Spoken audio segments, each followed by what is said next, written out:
ഒരൊറ്റ വരി പാടാൻ കംപ്ലീറ്റ് ചെയ്യാൻ എന്നെ സമ്മതിച്ചില്ല. നിർത്തും പറഞ്ഞു. എന്നോട് പറഞ്ഞു, ഈ പാട്ട് ഇങ്ങനെ ഒന്നല്ല, ഈ പാട്ട് നീ ഈ പാട്ട് പാടണ്ടെന്ന്.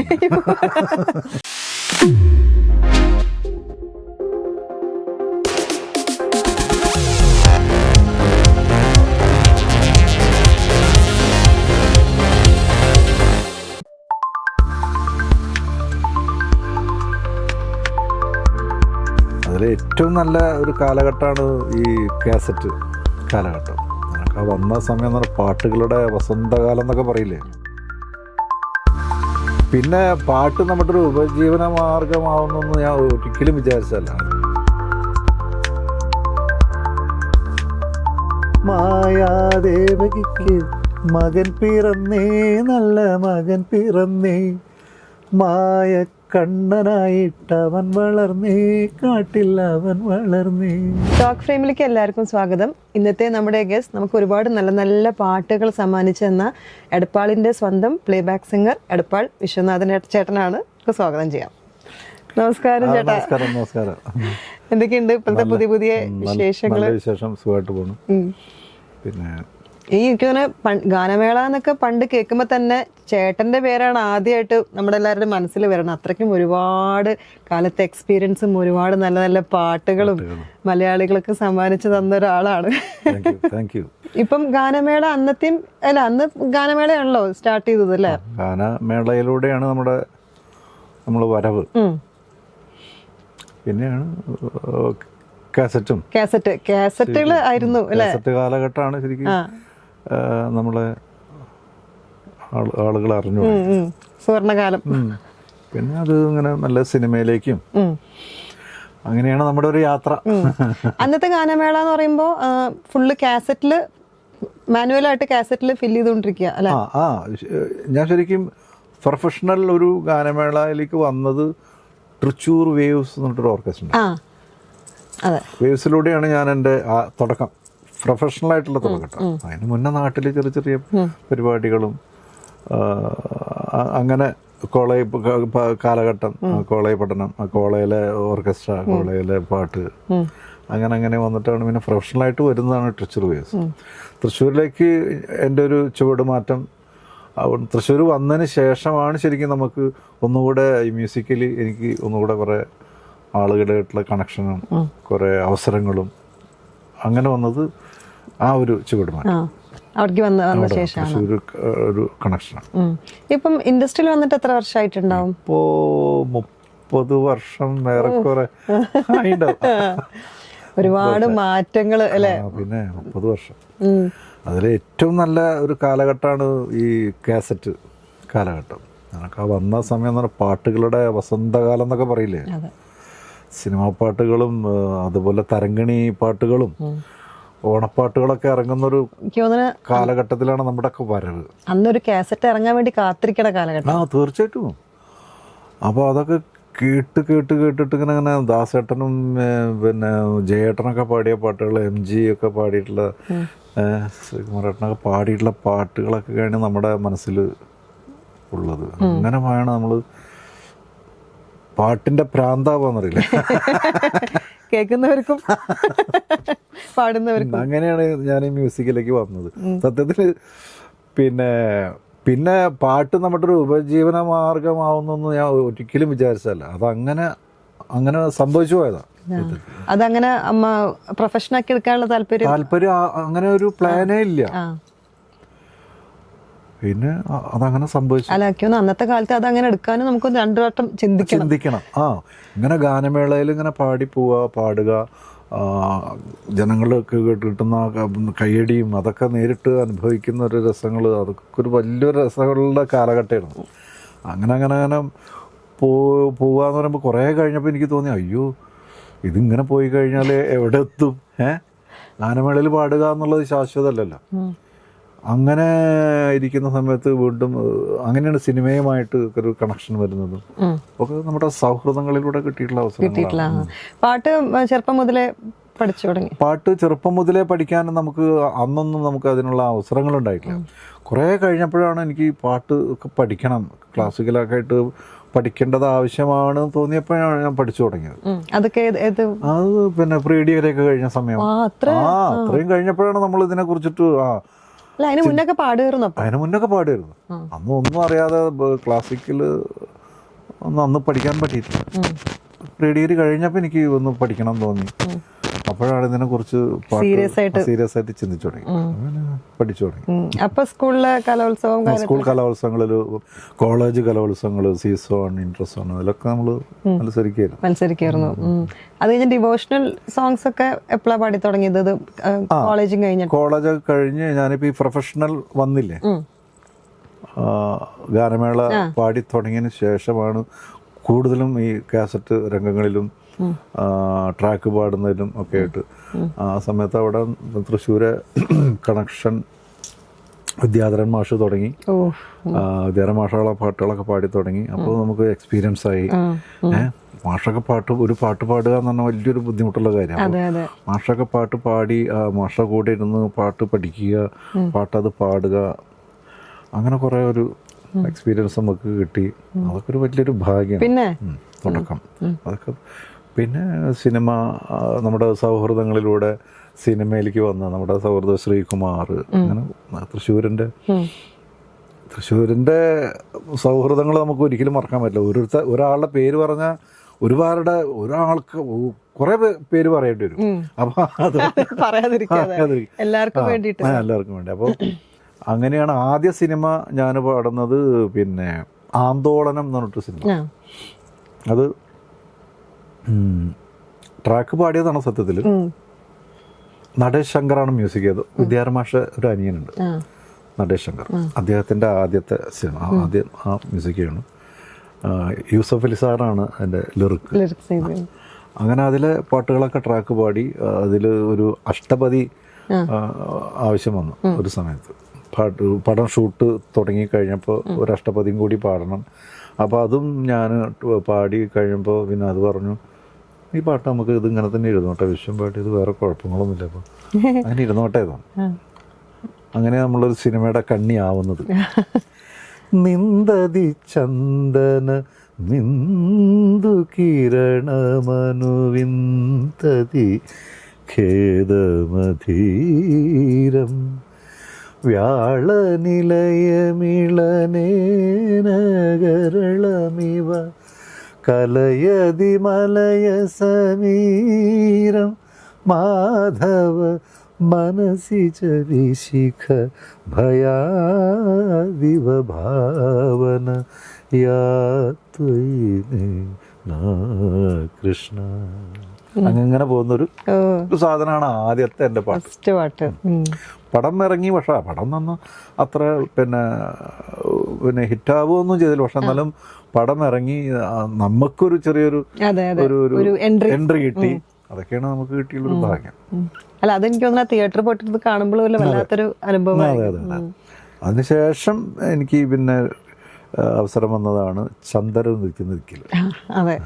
അത് വിദ്യാസാഗറുടെ, അത് മിലൻ ജലീൽ ടീമാണ് അന്നത് പ്രൊഡ്യൂസ് ചെയ്തത്. അപ്പോൾ ആ ഒരു പടത്തിൽ എനിക്കൊരു അവസരം കിട്ടി. മായാദേവകിക്ക് മകൻ പിറന്നേ, നല്ല മകൻ പിറന്നേ, മായ കണ്ണനായിട്ടവൻ വളർന്നേ, കാട്ടിൽ അവൻ വളർന്നേ. ഞാൻ ചിത്രേച്ചി, അതുപോലെ ശ്രീറാം, ഒരു 3 കൂടി ചേർന്ന ഒരു പാട്ട്. അടിപൊളി പാട്ട്. അത് നമുക്കൊരു ഗ്രിപ്പായ, അത് നമുക്ക് ഒന്നുകൂടെ ഒരു അഡ്രസ് ഉണ്ടാക്കി. ലാൽ ജോസ് സാറായിട്ടുള്ളൊരു കണക്ഷൻ, അതുപോലെ ശ്രീകുമാർ, അവരൊന്നും ആ സമയത്ത് ഇപ്പോൾ ഓർക്കുന്നു. അത് നമുക്കൊരു അഡ്രസ് ഉണ്ടാക്കിയൊരു നമ്മുടെ ടേണിംഗ് പോയിന്റാണ്. അവിടുന്ന് പിന്നെ ഞാൻ തീരുമാനിച്ചത് നമ്മുടെ പ്രൊഫഷൻ ഇത് തന്നെയാണെന്ന് അവിടുന്നാണ് ഞാൻ തീരുമാനിച്ചത്. പിന്നെ ഉടനെ പിന്നെ അവരുടെ തന്നെ സൂത്രധാരം എന്ന് പറഞ്ഞിട്ട് പടം വന്നു. അതിലൊരു പാട്ട് പാടി. അത് രവീന്ദ്രൻ മാഷ മ്യൂസിക്കായിരുന്നു. അപ്പോൾ മാഷനായിട്ട് കുറേ വർക്ക് ചെയ്യാൻ പറ്റി. ലോയി സാറ്, അവരൊക്കെ ആയിട്ട്. രവീന്ദ്ര മാഷിനെ കുറിച്ചുള്ളൊരു അനുഭവങ്ങൾ എന്തൊക്കെയാണ്? രവീന്ദ്ര മാഷിനെ ഞാൻ ആദ്യം കാണുന്നത് തൃശ്ശൂർ ചേതന സ്റ്റുഡിയോയിൽ അരയന്നങ്ങളുടെ വീടിൻ്റെ റെക്കോർഡിങ് നടക്കുന്നുണ്ട്. അപ്പോൾ എൻ്റെ ഒരു മാഷെന്നെ കൊണ്ടുപോയി പരിചയപ്പെടുത്തി, ജയകൃഷ്ണൻ മാഷ് കൊണ്ടുപോയിട്ട് രവീന്ദ്ര മാഷ് എടുത്ത് കൊണ്ടുപോയി പരിചയപ്പെടുത്തി, നമ്മുടെ ഒരു പയ്യനാണെന്നൊക്കെ പറഞ്ഞിട്ട്. എന്നിട്ട് ആ വർക്കിൻ്റെ അരയന്നങ്ങളുടെ വീടിൻ്റെ കോറസ് പാടാനൊക്കെ ആയിട്ട് ഞാൻ നിന്നു. അതിൽ കുറേ കോറസ് പോർഷനൊക്കെ ഉള്ളൊരു പാട്ടുകളൊക്കെ അതൊക്കെ പാടാൻ നിന്ന്. അതിൽ മനസ്സിൻ മണിച്ചിമിഴിൽ പനിനീർത്തുള്ളിപ്പോ ആ ഒരു അങ്ങനെ പാട്ടുണ്ട്. അത് എന്നെ കൊണ്ട് ജസ്റ്റ് ഒന്ന് പാടിപ്പിച്ച് ട്രാക്ക് അവിടെ വെച്ചിട്ട് അങ്ങനെ മാഷായിട്ട് ഒരു കണക്ഷൻ വന്നു. പിന്നെ മാഷ് ഉടനെ ഒരു ഓണപ്പാട്ട് KTC കമ്പനിക്കാരുടെ ഒരു ഓണപ്പാട്ട് ചെയ്യാനായിട്ട് കോഴിക്കോട് വന്നപ്പോൾ മാഷ് എന്നെ വിളിച്ചു അതിൻ്റെ ട്രാക്കൊക്കെ പാടാൻ വേണ്ടി. അങ്ങനെ അതിന് ട്രാക്കൊക്കെ പാടി, അതിൽ ഒരു സ്ട്രൈറ്റ് പാട്ട് പാടി. പിന്നെയാണ് സൂത്രധാരനും ആ സമയത്ത് വന്നത്. സൂത്രധാരൻ പിന്നെ അതിൻ്റെ പിന്നെ ലോയി സാറിനെ കേട്ടൊരു പരിചയം. അപ്പോൾ പിന്നെ രവീന്ദ്ര മാഷാണല്ലോ മ്യൂസിക്. അപ്പം അങ്ങനെ ഒരു സൗഹൃദത്തിൽ പിന്നെ സൂത്രധാരനിലൊരു പാട്ട് പാടി, രാമ ഹരേ കൃഷ്ണ ഹരേ ഗോപ ഹരേ ഗീത അങ്ങനെ പാട്ട് പാടി. അങ്ങനെ അങ്ങനെ നമ്മുടെ ഒരു യാത്ര അങ്ങനെ. അല്ല, അന്നത്തെ റെക്കോർഡിംഗ് എന്ന് പറയുമ്പോൾ നമുക്ക് നമ്മുടേതായിട്ടുള്ള എന്തെങ്കിലും ഇംപ്രൂവൈസേഷൻ ഒക്കെ അതൊക്കെ ചെയ്യാവുന്നുള്ളൂ. അതൊക്കെ ഫ്രീഡം ഉണ്ട്. മാഷ് സത്യത്തിൽ രവീന്ദ്ര മാഷ കാര്യം പറഞ്ഞു, രവീന്ദ്ര മാഷ കാണുമ്പോൾ നമുക്കൊരു പേടി തോന്നും, ഭയങ്കര പേടി തോന്നും. പക്ഷെ നമ്മൾ പരിചയപ്പെട്ട് കഴിയുമ്പോൾ ഭയങ്കര സിമ്പിളാണ് മാഷ്. മോനെ കുട്ടാന്നൊക്കെ വിളിക്കുക, ഭയങ്കര. അപ്പൊ നമുക്ക് ആ പേടിയൊക്കെ ഉണ്ട്. പാട്ടുകളൊക്കെ പറഞ്ഞു തരുമ്പോൾ കറക്റ്റായിട്ട് പറഞ്ഞു തരാ. പേടിക്കും നമുക്ക് ആദ്യം. പ്രമദവാനും ഇങ്ങനെയുള്ള പാട്ടുകളൊക്കെ ചെയ്തൊരു വലിയൊരു മ്യൂസിക് ഡയറക്ടറല്ലേ. അദ്ദേഹത്തിന്റെ മുന്നേ നമ്മളിങ്ങനെ ഇരിക്കുമ്പോഴൊരു ഞാനിങ്ങനെ നോക്കി ഇങ്ങനെ എത്ര ഹിറ്റുകളുണ്ട് മുന്നിലാ ഞാൻ ഇരിക്കുന്നത്. അതൊക്കെ ഒരു വലിയൊരു ഭാഗ്യം, ലൈഫിൽ കിട്ടിയൊരു ഭാഗ്യം. അതൊരു വിദ്യാച്ചനും കണ്ടതൊക്കെ. ഒരുപാട് പ്രമുഖരായിട്ടുള്ള ലെജൻസിന്റെ കൂടെ വർക്ക് ചെയ്യാനുള്ള ഒരു അവസരം അല്ലേ. പാടാനും വാണിയമ്മയുടെ കൂടെ പാടാനും സുശീലാമ്മയുടെ കൂടെ പാടാനും സ്റ്റേജ് ഒരുപാട് അവസരങ്ങൾ കിട്ടി. പുറത്തേക്ക് അബ്രോഡിലൊക്കെ പോയിട്ട് പോകാറുണ്ട്. ചിത്ര ചേച്ചിയുടെ കൂടെ കുറെ ഒരു സമയത്ത് പിന്നെ കൂടെ പാടാൻ ഞാനായിരുന്നു. പുറത്തൊക്കെ പോയിരുന്നു കുറെ സമയത്ത്. അതൊരു വലിയൊരു ഭാഗ്യമാണ്. ചേച്ചിയുടെ കൂടെയുള്ള യാത്രകള്, സ്റ്റേജ്. പഴയ പാട്ടുകളായിരിക്കും എല്ലാവരും പറയുന്നത്. ആ കാലഘട്ടത്തിലെ ചേച്ചി പാടിയിട്ടുള്ള പാട്ടുകൾ കൂടെ ഡ്യുവറ്റ് പാടാനും ഒക്കെ ഒരു 80 കാലഘട്ടത്തിലെ പാട്ടുകളൊക്കെ ഉണ്ട്. ആ സമയത്തുള്ള പാട്ടുകൾ കുറെ പ്രോഗ്രാം ചെയ്തു ചേച്ചിയുടെ കൂടെ. ഈ അന്നത്തെ ഇപ്പം ചേട്ടൻ ഒരുപാട് വർഷങ്ങളായതുകൊണ്ട് അന്നത്തെ റെക്കോർഡിങ്ങും ഇപ്പോഴത്തെ തമ്മിലുള്ള ഒരു വ്യത്യാസം പറയുകയാണെങ്കിൽ ഞാനൊക്കെ ആ സമയത്തൊക്കെ ശരിക്കും ഓർക്കസ്ട്ര ഒക്കെ വെച്ച് സ്റ്റുഡിയോയിൽ റെക്കോർഡ് ചെയ്യണ ഒരു ലൈവായിട്ട് ആ സമയത്താണ് ഞാൻ എൻ്റെ ഒക്കെ വരവ്. അതൊക്കെ നമുക്ക് അനുഭവിക്കാൻ പറ്റിയത്. രണ്ട് കാലഘട്ടം നമ്മൾ ട്രാക്ക് പാടുക, അപ്പോൾ വിത്ത് ഓർക്കസ്ട്ര ഒക്കെ ഇരുന്ന് പാടിയിട്ടുള്ളൊരു കാലഘട്ടം. പക്ഷെ അത് നമുക്കൊരു വലിയൊരു എക്സ്പീരിയൻസ് ആട്ടോ ശരിക്കും. നമ്മളത് പാട്ട് കൃത്യമായി പഠിച്ച് ഓർക്കസ്ട്രയ്ക്ക് വേണ്ടി നമ്മൾ പാടണ്ടേ. അപ്പോൾ നമുക്കതൊരു എന്താ പറയുക, ഒരു വല്ലാത്തൊരു അനുഭവമാണ്. എനിക്ക് തോന്നുന്നു എവിടെയെങ്കിലും തെറ്റിക്കഴിഞ്ഞാൽ നമ്മൾ രണ്ടാമത് എടുക്കണം എല്ലാവരും കൂടെ. അതൊക്കെ ഒരു വലിയൊരു ബുദ്ധിമുട്ടായിരുന്നു. പക്ഷെ അപ്പം അതുകൊണ്ട് നമ്മൾ ഭയങ്കര ശ്രദ്ധയാണ് നമുക്ക് പാട്ടുകൾ. പിന്നെ അവിടെ 2 പ്രാവശ്യം പാടുന്നിട്ട് 2 പ്രാവശ്യം തന്നെ പാടണം. അവിടെ ഈ സംഗതികൾ, അവിടെ ആ കോഴ്സ് വരുന്നിടത്ത് നമ്മൾ ആ ഒരു ചേഞ്ചസ് അവിടെ ഒക്കെ നമ്മൾ നോക്കി ശ്രദ്ധ വേണം. അങ്ങനെ പാടിയിട്ട് ഏറ്റവും ടഫായിട്ടുള്ള പാട്ടുകൾ ഏതായിരുന്നു? അങ്ങനെ കുറെ പാട്ടുകളുണ്ട്. രവീന്ദ്ര മാഷ കൂടെയുള്ള ഈ ഓണപ്പാട്ട് വല്ലാത്തൊരു വർക്കായിരുന്നു. അത് പിന്നെ കാലിക്കറ്റ് രാജശ്രീ സ്റ്റുഡിയോയിലായിരുന്നു എൻ്റെ റെക്കോർഡിങ്. അപ്പോൾ കൂടെ രാധിക തേല് കൊണ്ടായിരുന്നു. ഞാനും രാധിക ആണ് അത് പാടിയത്. അപ്പോൾ രാവിലെ സ്റ്റുഡിയോയിൽ വന്ന രാത്രി 12 മണി വരെ റെക്കോർഡിങ്ങാണ്. എന്ന് വെച്ചാൽ ഓണത്തിൻ്റെ മുന്നോടിയായിട്ട് ഇത് ഇറക്കണം, അതിൻ്റെ ഒരു തിരക്കിട്ടൊരു വർക്കായിരുന്നു. അപ്പോൾ സ്റ്റുഡിയോയിൽ ഇരുന്നിട്ട് തന്നെ മാഷ് കമ്പോസ് ചെയ്യും, കൂടെ ഞങ്ങളിരിക്കും. എന്നിട്ട് എൻ്റെ അടുത്തൊരു ചെറിയൊരു വാക്ക്മേനുണ്ട്. അപ്പോൾ ആ വാക്ക്മേനിൽ ഞാനിങ്ങനെ റെക്കോർഡ് ചെയ്യും. മാഷ് എന്താണോ പാടുന്നത് അതപ്പം റെക്കോർഡ് ചെയ്യും. എന്നിട്ട് അത് അപ്പം നമ്മൾ പഠിക്കേണ്ട ഓർക്കസ്ട്രയ്ക്ക് നൊട്ടേഷനൊക്കെ കൊടുത്ത് ഓർക്കസ്ട്ര റെഡി ആകുമ്പോഴത്തേക്കും നമ്മൾ ഈ പാട്ട് നമ്മൾ ഓക്കെ ആക്കണം, ട്യൂണൊക്കെ ഓക്കെ ആക്കി നമ്മൾ പക്ക റെഡി ആക്കണം. അപ്പോൾ ഓക്കെയാണ് എല്ലാം റെഡി. അപ്പോൾ പിന്നെ നമ്മൾ പാടി കൊടുക്കണം. ഓർക്കസ്ട്ര റെക്കോർഡ് ചെയ്യാനാണല്ലോ നമ്മൾ പാടുന്നത്. അപ്പോൾ നമ്മൾ ആ കറക്റ്റ് ഒരു ഓർഡറിൽ നമ്മൾ ആ പാടിക്കൊടുക്കണം. അപ്പോഴത്തേക്കും നമ്മൾ പാട്ടൊക്കെ പഠിച്ച് പക്ക റെഡി ആയിട്ടിരിക്കണം. ഭയങ്കര ഒരു സുഖമാണ്. പക്ഷെ അതൊക്കെ ഒരു ഇപ്പൊ നോക്കുകയാണെങ്കിൽ അങ്ങനത്തെ ഒരു ബുദ്ധിമുട്ടുകളില്ല, അങ്ങനത്തെ ഒരു കാര്യങ്ങളൊന്നുമില്ല. ഇപ്പൊ ട്രാക്ക് പാടേണ്ട കാര്യങ്ങളൊന്നുമില്ല. ഇപ്പൊ ഓരോരുത്തർ ഫീഡ് ചെയ്ത് അത് വെച്ച് ഒരുമിച്ച് വരേണ്ട കാര്യങ്ങളൊന്നുമില്ല. ട്രാക്ക് പാടിയിടേണ്ട കാര്യമൊന്നുമില്ല. മ്യൂസിക് ഡയറക്ടറിനെ വെറുതെ മോളിട്ടാലും മതി. ഇപ്പൊ വളരെ സുഖമാണ്. ടെക്നോളജി വന്നതോടുകൂടി ട്രാക്ക് പാടിയിട്ടുള്ള ഹിറ്റ് ആയിട്ടുള്ള സോങ്സ് ഒക്കെ ഉണ്ടാവുമല്ലോ അല്ലെ അന്നത്തെ കാലത്ത്? ഞാൻ പാടിയതില് ഇപ്പൊ ഈ മനസ്സിൻ മണിച്ചുമഴില് ഞാൻ പാടിയിട്ടുണ്ട്. അതെ അതെ, നന്നായിട്ട് പോയിട്ടുള്ള പാട്ടാണ്. പിന്നെ ഈ ആന്തോളനം, അതില് ദാസേട്ടൻ്റെ കുറേ നല്ല പാട്ടുകളുണ്ട്. അമ്പിളിപ്പൊളി പോലെ തെളിനെറ്റി, യൂസഫ് അലി സാറിൻ്റെ വരിയത്. അതിൽ കുമ്പളക്കുരു പോലെ കുറി തൊട്ട് നീ അന്നണഞ്ഞപ്പോൾ ഉണർന്നു മോഹത്തിൻ കുമ്പളവള്ളിയിൽ ഒരു മുട്ട് ആൺപൂ അത് പെൺപൂ. നല്ലൊരു പാട്ടത്. പക്ഷെ അതൊന്നും വേണ്ടത്ര ഹിറ്റായില്ല. പിന്നെ ലോയി സാറിൻ്റെ പടത്തിലൊരു പാട്ട് ദാസേട്ടന് വേണ്ടി ട്രാക്ക് പാടിയിട്ടുണ്ടാവും, ഈ സൂത്രധാരനിൽ. അതിൽ പിന്നെ എനിക്ക് സ്ട്രൈറ്റ് പാടാൻ കിട്ടിയ പാട്ടാണ് രാമഹരേ കൃഷ്ണ. മറ്റേ പാട്ടുകളൊക്കെ ഞാൻ ട്രാക്ക് പാടി. ഏറ്റവും കൂടുതൽ ദാസേട്ടൻ്റെ പാട്ടുകളാണ് കാസറ്റ്സിൽ പാടിയിരിക്കുന്നത് അല്ലേ? സിനിമയ്ക്ക് കാസറ്റുകൾ കുറേ പാടിയുണ്ട്. ഞാൻ വന്ന സമയമൊക്കെ കാസറ്റുകൾക്ക് വേണ്ടിയും ട്രാക്കുകൾ പാടുക. അതിൽ കൂട്ടത്തിൽ നമ്മുടെ 2 പാട്ടുണ്ടാവും. അങ്ങനെയൊക്കെ ഉണ്ട്. ഒരു കാസറ്റില് ഒരു പാട്ടിലാന്ന് ഒരു 8 പാട്ട്, മാക്സിമം ഒരു 10 പാട്ട് വരെയൊക്കെ പോകും. 8 പാട്ട് എന്തായാലും ഉണ്ടാവും. ആ 8 പാട്ടും നമ്മൾ പാടണ്ടേ, ട്രാക്ക് പാടണം. അപ്പൊ ഒരു ദിവസം എത്ര പാട്ട് വെച്ച് പാടും? ഒരു ദിവസം ചിലപ്പോൾ ഫുൾ 8 പാട്ട് അന്ന് തന്നെ എടുക്കും. ചിലപ്പോൾ 4 പാട്ട് എടുക്കും. 2 ദിവസമൊക്കെ ആയിട്ട് റെക്കോർഡിങ് ഉണ്ടാവും. ചില വർക്കുകൾ ഒരൊറ്റ ദിവസം തന്നെ ഈ 8 പാട്ടും പാടേണ്ടി. ഞാൻ ലൈവൊക്കെ പാടുന്ന സമയത്ത് ഈ പിന്നെ നമ്മുടെ ചലച്ചിത്ര ഗാനങ്ങൾ പിന്നെ ഞാൻ ലൈവ് പാടിയിരുന്നില്ലേ, ആ സമയത്തൊക്കെ 8 പാട്ട് ഒരു ദിവസം വന്നിട്ട് ഒറ്റയടിക്ക് 8 എണ്ണമൊക്കെ പാടണം. അങ്ങനൊക്കെ പാടിയിരുന്ന സമയത്ത് പാടി വരുമ്പോഴത്തേനും നമുക്ക് വയ്യാതെ അങ്ങനെ തിരക്കിട്ട് സ്റ്റുഡിയോകളിലേക്ക് തിരക്കിട്ട്. ഞാനിപ്പം ഇവിടെ ഇപ്പൊ ഇങ്ങോട്ട് വന്നപ്പോ തന്നെ ഇവിടെ എന്തോരം വർഷം ഒരു സമയത്ത് പിന്നെ മെട്രോ സ്റ്റുഡിയോയില് വരിക, തൊട്ടടുത്ത് ഇവിടെ ഹോട്ടലിൽ താമസിക്കുക, ഇവിടെ തന്നെ ഇരുന്നൊരു സമയം. അതാ കാസറ്റ് കാലഘട്ടം തിരക്കിട്ട ഒരു കാലഘട്ടം. അതിങ്ങനെ ഓർമ്മ വന്ന് ഇവിടെ വന്നപ്പോ പഴയ ഓർമ്മകൾ വന്നു.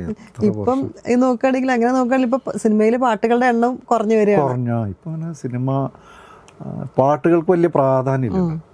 ഇപ്പോഴത്തെ ന്യൂ ജൻ പാട്ടുകളൊക്കെ കേൾക്കാറുണ്ടോ? എല്ലാ പാട്ടും കേൾക്കും. പിന്നെ എല്ലാ പാട്ടുകളും നമുക്ക് ഇഷ്ടമാണ്.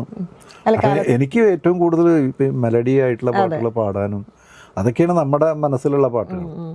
ഏറ്റവും കൂടുതൽ കേൾക്കുന്നത് മെലഡി പാട്ടുകളാണ്. അതെ, ഇഷ്ടം അത് പാടാനാണ്. നമ്മുടെ അടിപൊളി പാട്ടുകളും പാടും. സ്റ്റേജിൽ എല്ലാ പാട്ടും നമ്മൾ പാടണം. സ്റ്റേജ് ഷോ ആകുമ്പോൾ അടിപൊളിയും ഒക്കെ നമ്മൾ പാടും. നല്ല അടിപൊളിയും മലയാളത്തിലുള്ള അടിപൊളിയും ഇതൊക്കെ പാടും. എങ്കിൽ കൂടെ ഒരു 2-3 നല്ല മെലോഡിയസ് ആയിട്ടൊരു പാട്ട് നമ്മുടെ ഒരു പ്രോഗ്രാമിന് എന്തായാലും ഉണ്ടാവും. ആൾക്കാരത് പ്രതീക്ഷിക്കുന്നുണ്ട്, അത് പ്രതീക്ഷിക്കുന്നുണ്ട്. അപ്പോൾ നമ്മളത് അവർക്ക് കൊടുക്കണ്ടേ. അത് എനിക്ക് ഭയങ്കര ഇഷ്ടം. GCC, ദുബായ് അങ്ങനത്തെ എല്ലാ സ്ഥലങ്ങളും ഒരുപാട് സ്ഥലങ്ങളൊക്കെ പോകാറുണ്ട്. പ്രോഗ്രാം ഇപ്പോഴും ഷോസാണ് ഇപ്പോൾ കൂടുതലും ചെയ്തുകൊണ്ടിരിക്കുന്നത്. ഒരുപാട് ലെജൻസിന്റെ കൂടെ വർക്ക് ചെയ്തതിൽ ദേവരാജ മാസ്റ്ററെ കുറിച്ച് പറയാതിരിക്കാൻ പറ്റില്ല. മാഷെ കണ്ടതും മാഷ കൂടെ പാടിയതൊക്കെയാണ്. അത് വലിയൊരു ഭാഗ്യം എന്ന് പറഞ്ഞാൽ നമുക്ക് ചിന്തിക്കാൻ പറ്റാത്ത, എനിക്കൊന്നും ഒരിക്കലും ചിന്തിക്കാൻ പറ്റാത്തൊരു സംഭവമാണ്.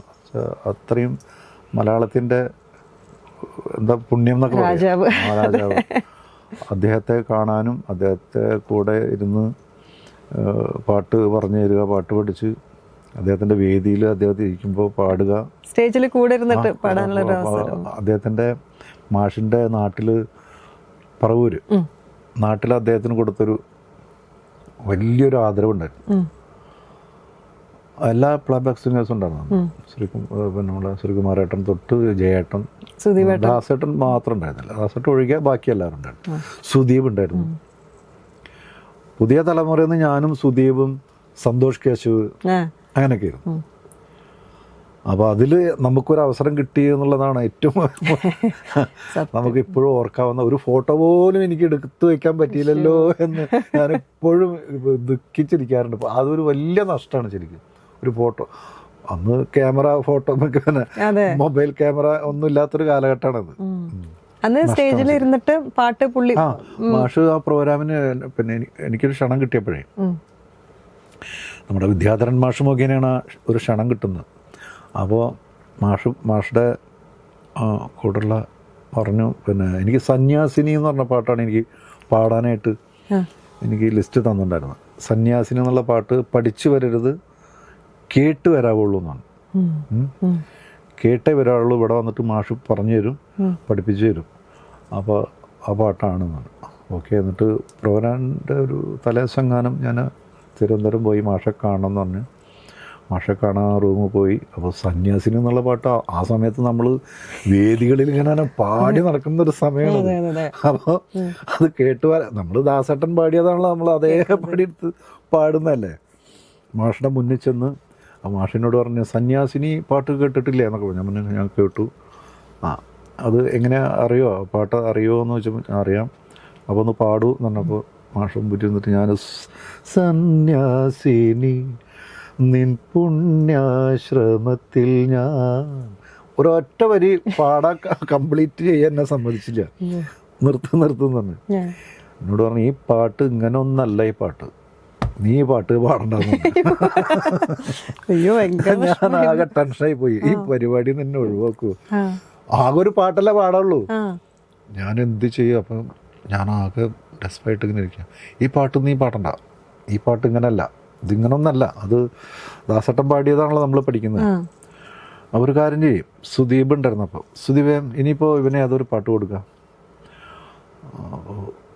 പിന്നെ ഇങ്ങനെ ലിസ്റ്റൊക്കെ നോക്കിയിട്ട് പുത്തൂരം വീട്ടിൽ ജനിച്ചോരെല്ലാം പൂപോലഴകുള്ളവരായിരുന്നു. ആ പാട്ടറിയാം. ഞാൻ പറഞ്ഞത് ഞാൻ കേട്ടിട്ട്, അതും അറിയാവുന്ന പാട്ടാണ്. പേടിയായി കേട്ടിട്ടുണ്ട്, ഞാനത് പഠിച്ചോളാം എന്നാണ്. എന്നാലത് പഠിക്കും എന്നിട്ട് എനിക്ക് പറഞ്ഞു തന്ന പാട്ട് ദൂരം വീട്ടിൽ. അപ്പോൾ ഞാനത് എഴുതി പാട്ട് പഠിച്ച് പിറ്റന്നാണ് പരിപാടി. അങ്ങനെ ആ പരിപാടിക്ക് ആ പാട്ട് പുത്തൂരം സന്യാസിനിയിൽ നിന്ന് പുത്തൂരം എന്തെങ്കിലും ഒരു പാട്ട് പാടിയാൽ മതി നമുക്ക്. എനിക്ക് ആ പരിപാടിയിൽ തന്നെ ഞാൻ ഔട്ടാവെന്ന് വിചാരിച്ചിട്ട് പേടിച്ചു പോയി. അങ്ങനെ കുറേ സിംഗേഴ്സിനെ മാഷ അങ്ങനെ പറഞ്ഞയച്ചിട്ടുണ്ട് ശരിയാവാതെ. പിന്നെ എങ്ങനെയോ എനിക്ക് അങ്ങനെ ഭാഗ്യം കിട്ടി. അപ്പൊ ഞാനും സുദീപും സന്തോഷാണെന്ന് പാടിയത് എനിക്കിപ്പോഴും ഓർമ്മ ഉണ്ട്. വലിയൊരു ഭാഗ്യമാണ്, മറക്കാനാവാത്തൊരു സൗഭാഗ്യം. പിന്നെ നമ്മുടെ പി ചിദംബരനാഥ് സാറിൻ്റെ ഒരു പാട്ട് പാടാൻ പറ്റി, കരയുന്നോ പുഴ, അങ്ങനെയുള്ള ഹിറ്റുകളൊക്കെ ചെയ്തിട്ടുള്ള. അപ്പോൾ അദ്ദേഹം മാഷ് സ്വാമി അയ്യപ്പൻ എന്ന് പറഞ്ഞിട്ട് ഏഷ്യാനെറ്റിലൊരു സീരിയൽ ഉണ്ടായിരുന്നു. പിന്നെ അന്നത്തെ ഫേമസ് സ്വാമി അയ്യപ്പൻ. PN മേനോൻ സാറാണ് ഡയറക്റ്റ് ചെയ്തത്. അപ്പോൾ ആ വർക്കിൻ്റെ അതിലാണ് അതിൽ മ്യൂസിക് ചെയ്യാനാണ് സാറ് വന്നത്, മാഷ് വന്നത്. ചെന്നൈയിൽ നിന്ന് വന്ന് അത് ചേതന സ്റ്റുഡിയോയിൽ വർക്ക് നടന്നിരുന്നു. അപ്പോൾ അതിൽ പാടാനായിട്ട്, കോറസ് പാടാനായിട്ടും അങ്ങനെ നിന്ന് അതിലൊരു പാട്ട് എന്നെ കൊണ്ട് പാടിപ്പിച്ചു. അതൊരു വലിയ, അതും ഒരു ഇതേപോലത്തെ ഒരു പ്രതീക്ഷിക്കാത്ത ഭാഗ്യമാണ്. ആ പാട്ട് എനിക്ക് ഓർമ്മയിൽ നിന്ന് മിസ്സായിപ്പോയി. അത് അതിൻ്റെ ഒരു വരികളോ ഒന്നും ഇല്ല എന്നുള്ളതാണ് എൻ്റെ സത്യം. പക്ഷെ ആ പാട്ട് ചാനലിൽ വന്നിട്ടുണ്ടായിരുന്നു. ഡിവോഷണൽ സോങ്സും മാപ്പിള പാട്ടുകളും അങ്ങനെ അല്ലേ ചേട്ടാ? അങ്ങനത്തെ കുറേ ഡിവോഷണൽ പാടിയിട്ടുണ്ട്. മാപ്പിള പാട്ടുകളിൽ എനിക്ക് ഹിറ്റായ ഒരു പാട്ടാണ് ഏഴാം ബഹറും കടന്ന് നിന്മാരൻ വരുന്നുണ്ട്, താഴമ്പു മണമൊഴുകും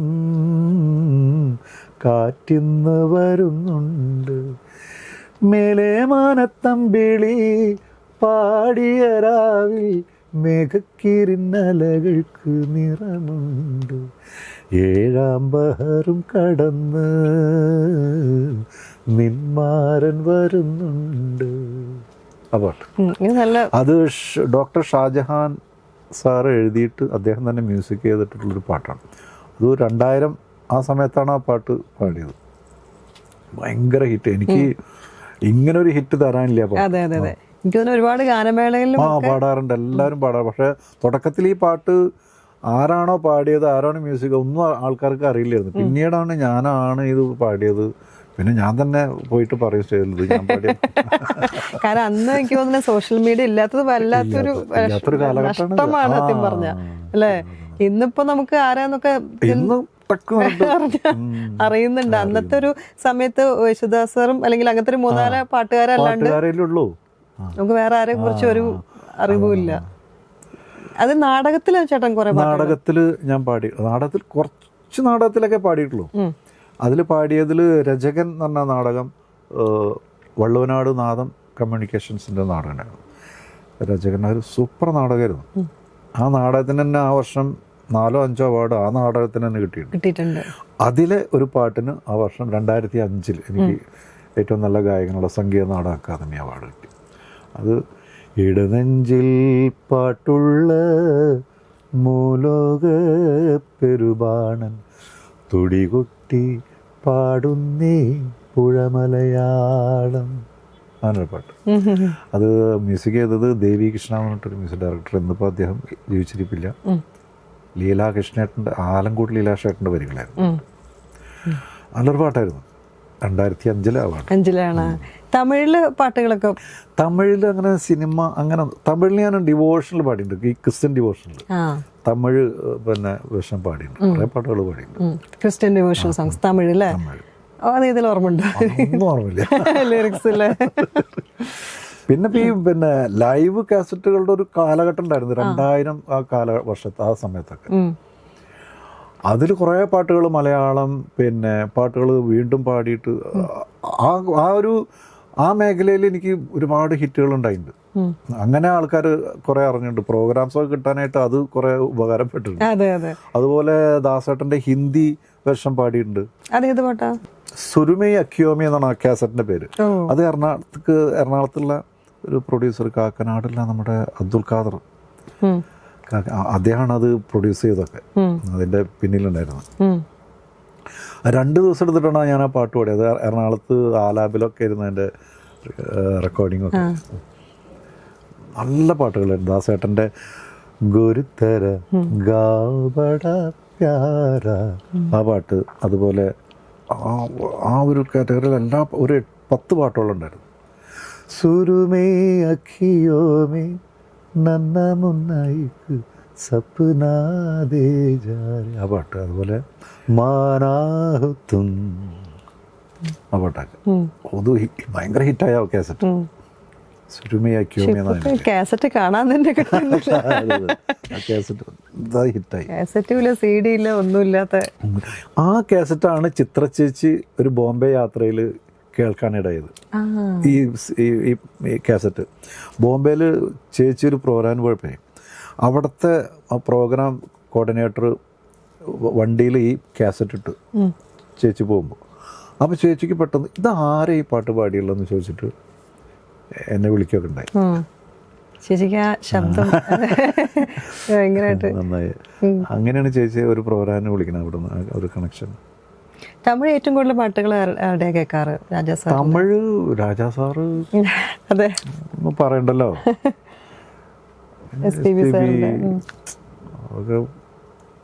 ഇപ്പോഴും വേണ്ട ഒരാളാണത്. സത്യം. കൊറോണ വന്നിട്ട് കൊണ്ടുപോയ ഏറ്റവും വലിയൊരു നഷ്ടം. അങ്ങനെ പോകാൻ പാടില്ലാത്ത ഒരാളാണ്. നമ്മൾ കൊറോണ എന്ന് പറയുമ്പോൾ തന്നെ ആദ്യം ഓർമ്മ വരണത് അല്ലേ പെട്ടെന്ന്. നമുക്കൊരു തമിഴ് ഇഷ്ടമുള്ള ഒരു പാട്ട്. തമിഴ് എല്ലാ പാട്ടുകളും ഇഷ്ടമാണ്. അതെ, നിങ്ങൾ പറയാൻ പറ്റില്ല. തമിഴ് പാട്ടുകൾ, പിന്നെ തമിഴ് പാട്ടുകൾ SPBയുടെ പാട്ടുകളൊക്കെ ഞാൻ പാടാറുണ്ട്. പക്ഷെ എന്നാലും എനിക്കത് പിന്നെ പാടി അത് ഫലിപ്പിക്കാനുള്ളൊരു, അപ്പോൾ എന്തിനാ അദ്ദേഹത്തിൻ്റെ പാട്ട് നമ്മൾ പാടിയിട്ട് കൊള്ളാക്കണമെന്ന് വിചാരിച്ചിട്ടേ. അപ്പോൾ പലപ്പോഴും ഞാൻ വീട്ടിലിരുന്ന് അങ്ങനെയൊക്കെ പാടാന്നല്ലാതെ വേദിയിൽ പാടാൻ ഒന്നും മടിക്കും. SPB സാറിൻ്റെ ഒക്കെ പാട്ടുകൾ എനിക്ക് ഇഷ്ടമാണ്. മോഡുലേഷൻസ് ഒക്കെ മോഡുലേഷൻ ഒന്നും നമുക്ക് കിട്ടില്ല. അപ്പോൾ പിന്നെ അത് അപ്പോൾ അങ്ങനെയുള്ള അതേപോലെ ഹിന്ദി സോങ്സ് ഒക്കെ പാടുമ്പോഴേ എനിക്ക് തന്നെ അതുകൊണ്ട് തൃപ്തിയാവില്ല. അപ്പോൾ അതുകൊണ്ട് ഞാനത് പാടാറില്ല. അപ്പോൾ കൂടുതലും തമിഴൊക്കെ പാടുമ്പോൾ ദാസേട്ടൻ പാടിയ തമിഴൊക്കെ ഉണ്ടെങ്കിൽ അങ്ങനെയൊക്കെ സ്റ്റേജിൽ അതൊക്കെ പാടും. പൂവേ സംഭൂവേ, പിന്നെ അങ്ങനെ കുറേ പാട്ടുകളുണ്ടല്ലോ, ജയേട്ടൻ്റെ പാട്ടുകളൊക്കെ ഉണ്ടല്ലോ, അതൊക്കെ അങ്ങനെ പാടാറുണ്ട്. നമുക്ക് പൂവേ സംഭൂവേൻ്റെ അനുപല്ലവി വെച്ചിട്ട് പാടാം. കാരണം നിഴൽ പോലെ നാനും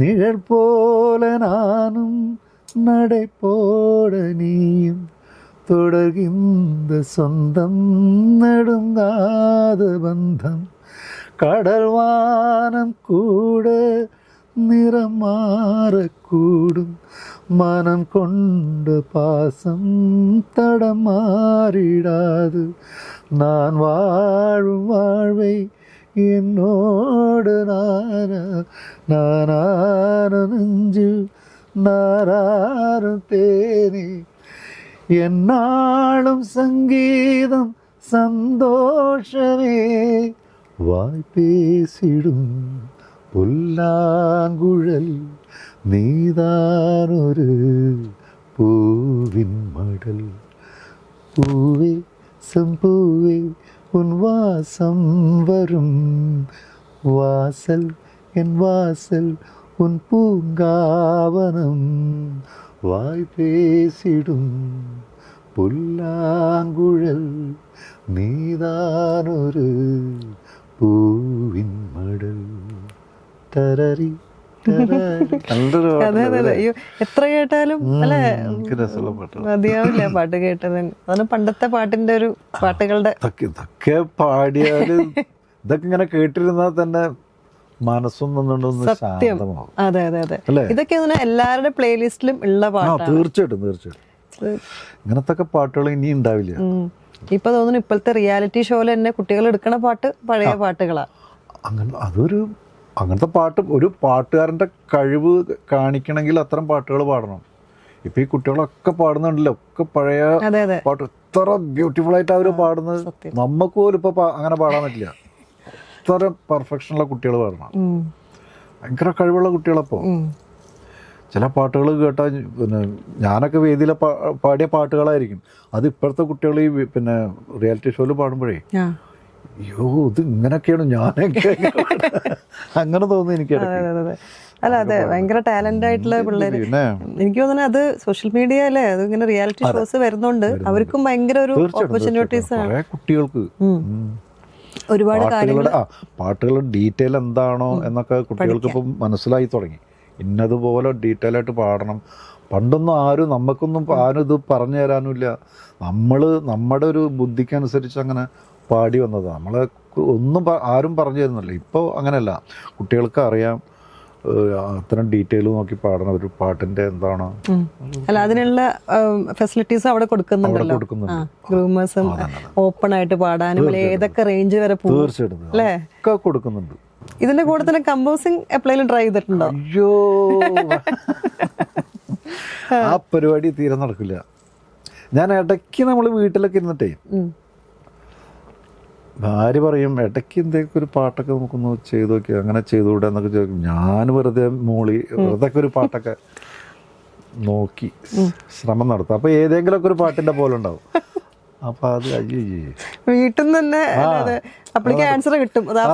അപ്പൊ അത് പിന്നെ അങ്ങനെ ഏതെങ്കിലുമൊക്കെ ഒരു പാട്ട് ചോദിക്കും. അപ്പൊ പിന്നെ അത് വേണ്ട, പരിപാടിക്ക് പോയി. അത് എനിക്കത് നടക്കുമെന്ന് എനിക്ക് തോന്നില്ല. ഞാൻ പലപ്പോൾ കുറേ ആൽബങ്ങളൊക്കെ പുതിയ പയ്യന്മാരൊക്കെ പുതിയ പാട്ടുകളൊക്കെ ഉണ്ടാക്കും. അപ്പോൾ അതൊക്കെ പാടാനായിട്ട് നമുക്ക് അവസരം കിട്ടുമ്പോൾ പോയി പാടും. അപ്പം ഞാൻ വിചാരിക്കും ഈ പയ്യന്മാരൊക്കെ എങ്ങനെയാണ് ഇങ്ങനെ ഈ പാട്ടുകൾ നല്ല ട്യൂണൊക്കെ ആയിരിക്കും, ആ നല്ല ട്യൂൺ. അപ്പോൾ ഞാൻ ചില പാട്ടുകളൊക്കെ ഞാൻ അവരോട് വളരെ അസലായിട്ടുള്ള ഈ പാട്ട് നല്ല ട്യൂണാന്നൊക്കെ അവർ തന്നെ പറയും. അപ്പോൾ അവരെങ്ങനെ ഇത് ഉണ്ടാക്കണമെന്ന് എനിക്കറിയാം. നമ്മളൊരു പാട്ടുണ്ടാക്കുമ്പോൾ അത് കാണാൻ വേറെ പല പാട്ടായിട്ട് മിക്സ് ആയിട്ട് വരണത് എന്താന്നുള്ളത്. അതെ. അപ്പോൾ അതുകൊണ്ട് ഈ പാട്ടുണ്ടാക്കൽ പരിപാടി എനിക്കത് നടക്കില്ല. ഈ പാട്ടല്ലാണ്ട് വേറെ എന്തൊക്കെ ഒരു ഹോബീസ് ആണ്? ഹാർമോണിയം വായിക്കും. അത് നമുക്ക് ആവശ്യത്തിന് വേണ്ടി മാത്രം. ഒരു പാട്ട് ശ്രുതി കെട്ടാനും നമുക്ക് പാട്ട് ഒന്ന് പാടി പ്രാക്ടീസ് ചെയ്യാനൊക്കെ ആയിട്ട് ഹാർമോണിയം വെറുതെ പിടിക്കണമെന്ന് മാത്രം.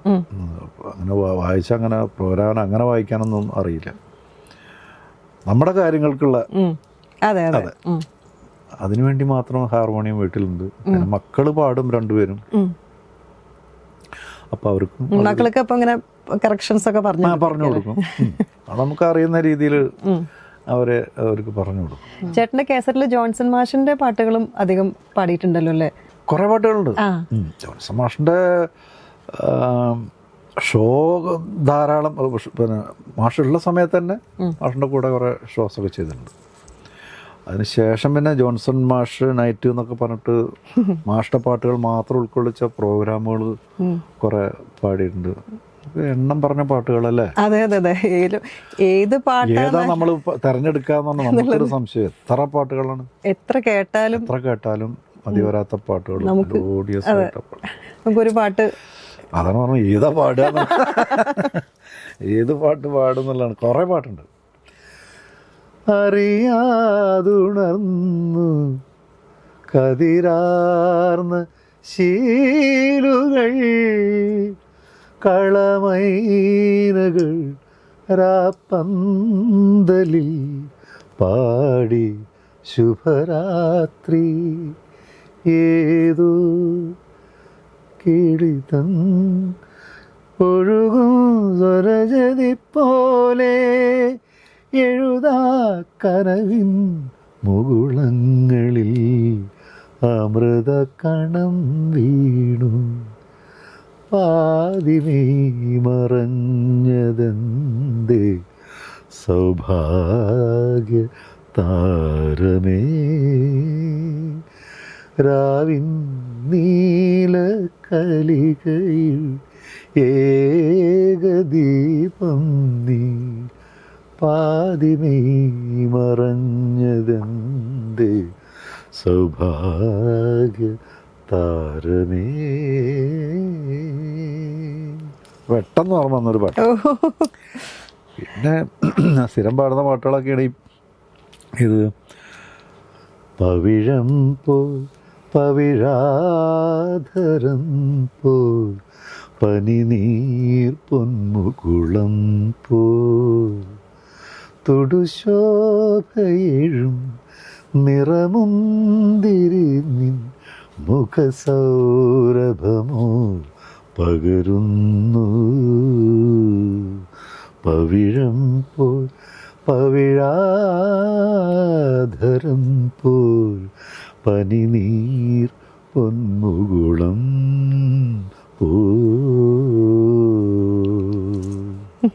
ഇത് മനോഹരമായ പാട്ടുകളല്ലേ? കാരണം ഇത് നമ്മൾ എത്ര കേട്ടാലും അല്ലേ നമുക്ക് ആ സംഗതികളടക്കം നമ്മുടെ മൈൻഡില്. അങ്ങനെ കുറേ പാട്ടുകളുണ്ട്. നമുക്ക് ഫാമിലിയെ കുറിച്ച് പറയാം. വൈഫ്, 2 മക്കള്. വൈഫിൻ്റെ പേര് വിജി. മക്കള് പവൻ, രണ്ടാമത്തെ ആള് പാർത്ഥിവ്. രണ്ടുപേരും പാട്ട് താല്പര്യമുണ്ട്. മൂത്താൾക്കും ഇനി +2 കഴിഞ്ഞിട്ട് അവന് മ്യൂസിക്കലി ഉള്ള കാര്യങ്ങൾക്ക് പഠിക്കാനാണ് താല്പര്യം എന്നാണ് അവൻ്റെ ഒരു നമ്മളെ അറിയിച്ചിട്ടുള്ളത്. അപ്പോൾ പിള്ളേരുടെ ഇഷ്ടമാണല്ലോ, അവരുടെ താല്പര്യങ്ങൾക്ക് അങ്ങനെ പോട്ടെ എന്ന് വിചാരിച്ചു ഇങ്ങനെ ഇരിക്കുകയാണ്. രണ്ടാമത്തെ ആള് പാർത്ഥിവ് ടോപ്പ് സിംഗറിൽ പങ്കെടുത്തിരുന്നു. അതേപോലെ സൂപ്പർ സ്റ്റാറിൻ്റെ അമൃത സൂപ്പർ സ്റ്റാറിൽ റിയാലിറ്റി ഷോസ് ഒക്കെ ഇഷ്ടമാണ് പങ്കെടുക്കാൻ. അതെ. പിന്നെ വൈഫ് ഇപ്പം ചെറിയ ഒരു അഭിനയത്തിൻ്റെ മേഖലയിലേക്ക് കടന്നിട്ടുണ്ട്. ഫെമിനിച്ച് ഫാത്തിമ എന്ന സിനിമയെ കുറിച്ച് കേട്ടിട്ടുണ്ടാവും. അതെ അതെ, പിന്നെ അപ്പൊ അതില് തരക്കേടില്ലാത്തൊരു ഒരു വേഷം അദ്ദേഹം വളരെ ഭംഗിയായിട്ട് തന്നെ അവതരിപ്പിച്ചിട്ടുണ്ട്. അതിന്റെ ഒരു ഹാങ് ഓവറിലാണ് ആളിപ്പോ. വീട്ടിലിപ്പോ സെലിബ്രിറ്റീസിന്റെ എണ്ണം കൂടി ഇപ്പോ മൂപ്പരുടെ കൂടെ പോണ ഒരാളായി ഞാൻ. അല്ല, കട്ടയ്ക്ക് രണ്ടുപേരും ഉദ്ഘാടനങ്ങൾക്കൊക്കെ രണ്ടുപേരും വിളിക്കും. പിന്നെ എന്നും ഇപ്പൊ കഴിഞ്ഞ സ്കൂൾ കലോത്സവ ഉദ്ഘാടനത്തിനൊക്കെ അവരുണ്ട്. അപ്പോൾ അങ്ങനെ അതിൻ്റെ ഒരു ഹാങ് ഓവറിലാണ് ആൾ. പടം നല്ല അഭിപ്രായമുണ്ട്. അതെ അതെ അതെ, നല്ല, ഞാൻ കണ്ട പടം അത്. നല്ലൊരു അഭിപ്രായം. വളരെ എന്താ പറയാ, റിയലിസ്റ്റിക് ആയിട്ടാണ് എല്ലാ ക്യാരക്ടേഴ്സും. അഭിനയിക്കാന്ന് പറയുകയില്ല ആരും. ഫാസിൽ മുഹമ്മദ്, ഫാസിലിനാണ് അതിന്റെ ക്രെഡിറ്റ്. അതെ.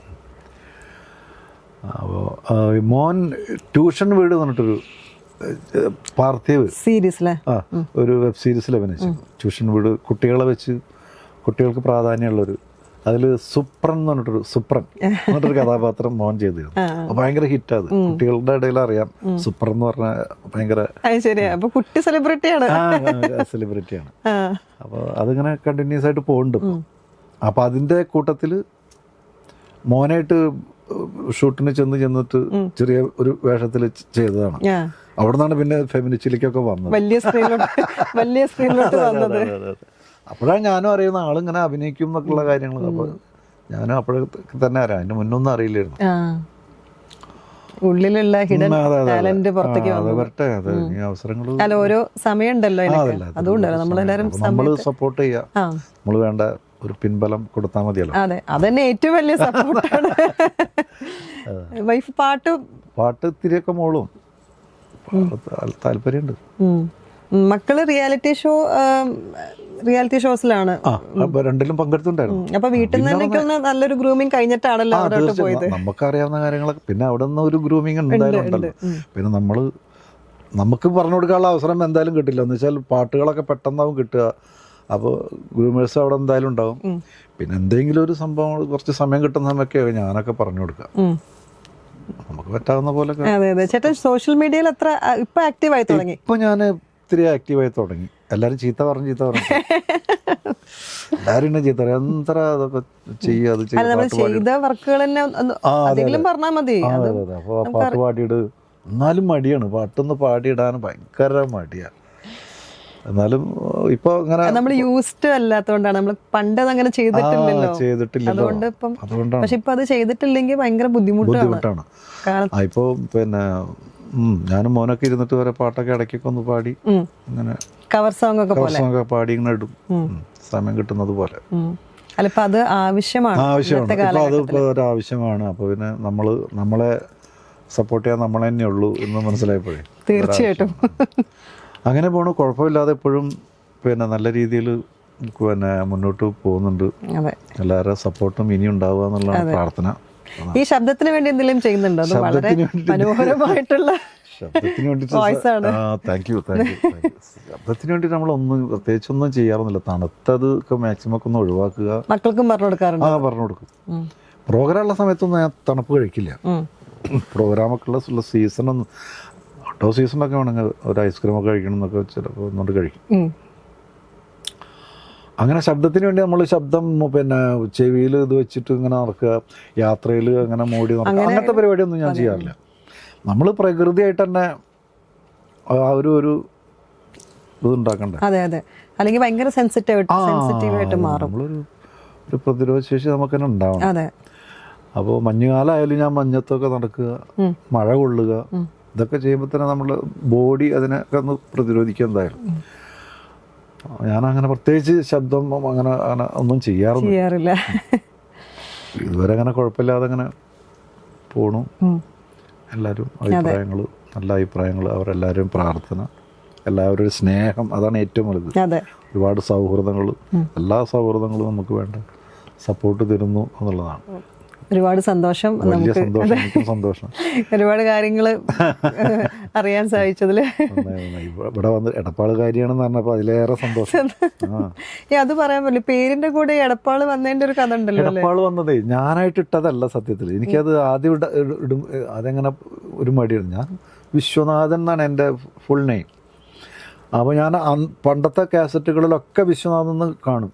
വിശ്വനാഥ് എന്നാണ് എപ്പോഴും ഉണ്ടാവുക.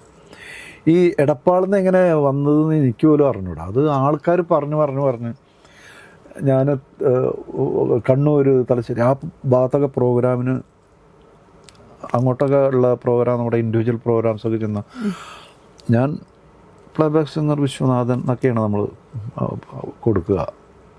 അപ്പോൾ അവിടെ ചെല്ലുമ്പോൾ പ്ലേബാക്ക് സിംഗർ എടപ്പാൾ വിശ്വനാഥ് നയിക്കുന്ന ഗാനമേള എന്നൊക്കെ പറഞ്ഞാൽ അവിടെ ഭയങ്കര അനൗൺസ്മെൻറ്റ്, ഭയങ്കര സംഭവങ്ങൾ.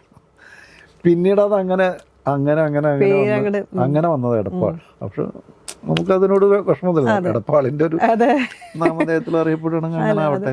നാട്ടുകാർക്കും സന്തോഷം, പിന്നെ നാട്ടുകാർക്ക് സന്തോഷം, അത്രയേ ഉള്ളൂ. ഇങ്ങനെ നമുക്ക് ലാസ്റ്റ് ഒരു നല്ലൊരു പാട്ടും കൂടെ പാടിയിട്ട് പതുക്കെ ജയേട്ടൻ്റെ ഒരു പാട്ട് പാടാം. സ്വർണ്ണഗോപുര നർത്തകീ ശില്പം കണ്ണിന് സായൂജം നിൻ രൂപം, ഏതൊരു കോവിലും ദേവതയാക്കും, ഏതൊരു കോവിലും ദേവതയാക്കും, ഏതു പൂജാരിയും പൂജിക്കും നിന്നെ, ഏതു പൂജാരിയും പൂജിക്കും. സ്വർണ്ണഗോപുര നർത്തകീ ശില്പം കണ്ണിന് സായൂജം നിൻ രൂപം. ഓ അടിപൊളി. അദ്ദേഹം ഇതുപോലെ വേറൊരു മഹാസാഗരം തന്നെ അല്ലേ? അതെ അതെ അതെ. എത്ര പാട്ടുകൾ. തൃശ്ശൂർ നമുക്ക് ഗീതം സംഗീതം എന്ന് പറഞ്ഞിട്ടൊരു സാംസ്കാരിക കൂട്ടായ്മ ഉണ്ട്. ജയരാജ് വാര്യർ, സുകുമാരട്ടൻ, അങ്ങനെ ഒരു ടീമാണ് അതിൻ്റെ പിന്നിലുള്ളത്. അപ്പോൾ അവരുടെ ജയേട്ടൻ്റെ ഒരു ഗ്യാങ്ങാണിത്. അപ്പോൾ എപ്പോഴും ഇവരുടെ കൂടെ ഉണ്ടാവും, ജയേട്ടനൊക്കെ ഉണ്ടാവും. അങ്ങനെ ജയേട്ടനൊക്കെ ആയിട്ട് ഭയങ്കര ഒരു ബന്ധമാണ്. അത് ശരിയാണ്. അപ്പോൾ ചേട്ടാ താങ്ക് യു സോ മച്ച്. അപ്പം ഇനി എല്ലാ അപ്കമിങ് പ്രൊജക്ട്സിനും all the very best. Thank you. എന്തായാലും വലിയ സന്തോഷം ഇവിടെ വരാൻ പറ്റിയതിൽ. ഓർമ്മകൾ പുതുക്കാൻ പറ്റി. ഇവിടെ ഈ ബിൽഡിങ്ങിൽ വന്നപ്പോൾ തന്നെ എനിക്ക് പഴയ ഓർമ്മകളാണ്. എത്ര കാലത്തെ ഓർമ്മകൾ വന്നു. എന്തായാലും ഇവിടെ വരാൻ പറ്റിയതിൽ വലിയ സന്തോഷം. ഇനിയും അവസരങ്ങൾ വരട്ടെ, ഇവിടെ വരാൻ വരട്ടെ, ഇനിയും അവസരങ്ങൾ വരട്ടെ വരാൻ. അതെ, അടുത്ത ഇന്റർവ്യൂ ഉടനെ ഉണ്ടാവട്ടെ. തീർച്ചയായിട്ടും പുതിയ പാട്ടുകൾ വരുമ്പോൾ. എന്തായാലും എന്നെ ക്ഷണിച്ചതിൽ വലിയ സന്തോഷം. തന്നെ സ്നേഹിക്കുന്ന എൻ്റെ എല്ലാ പ്രിയപ്പെട്ടവർക്കും എൻ്റെ സ്നേഹം എന്നുണ്ടാവുക, ഈ സ്നേഹം ഉണ്ടാവുക, സപ്പോർട്ട് ഉണ്ടാവുക. Thank you very much. Thank you.